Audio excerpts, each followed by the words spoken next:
Up in the darkness on the side of a steep hill, dozens of mostly Afghan refugees are picking their way through the thorny, rocky slopes. They just crossed the Iranian border into eastern Turkey. The handful of Turkish security forces we are with are scattered below, being guided by others manning a thermal camera. Go, go, go.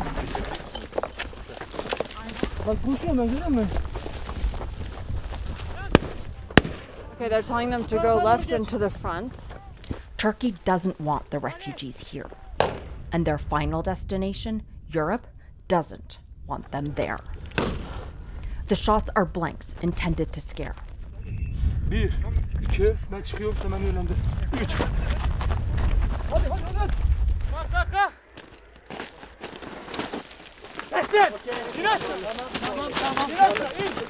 For this small group of Afghans, it's over. And yet, despite the grueling journey, the sudden evaporation of his dreams, one of the young men realizes I am struggling with the slippery descent and insists on helping me. Thank you. He's an athletic student, a sprinter.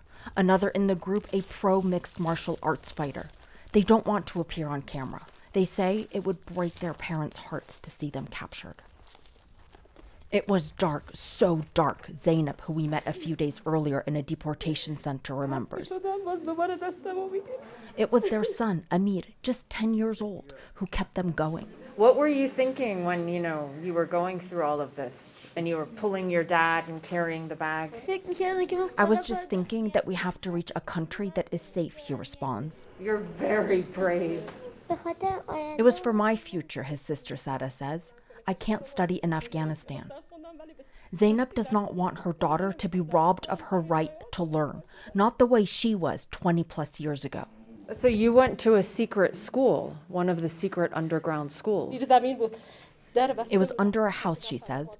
The door would stay shut so no one would know girls were there.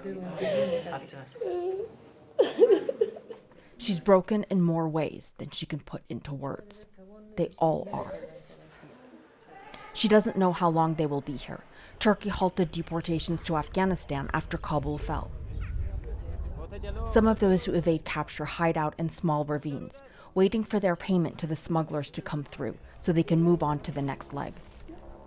So you were in the military? Yeah, in Afghanistan. He was part of a local anti-Taliban unit. He sent his wife and 3 children into hiding after receiving threatening phone calls.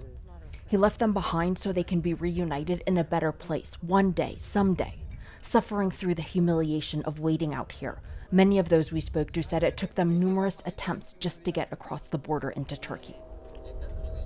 Turkey has been beefing up its border security, doubling the number of guard towers, infrared cameras, motion sensors, with Europe's support. Turkey is pushing refugees back, at times forcefully and violently. The day after crossing the border, the captured refugees we met had already been forced back into Iran.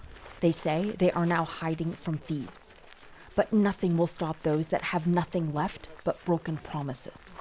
We are very sad. We don't have home, we don't have a country, we don't have... Why? A question that should echo throughout America's halls of power, whose policies failed the Afghan people and led to this. Arwa Damon, CNN, Van, Turkey.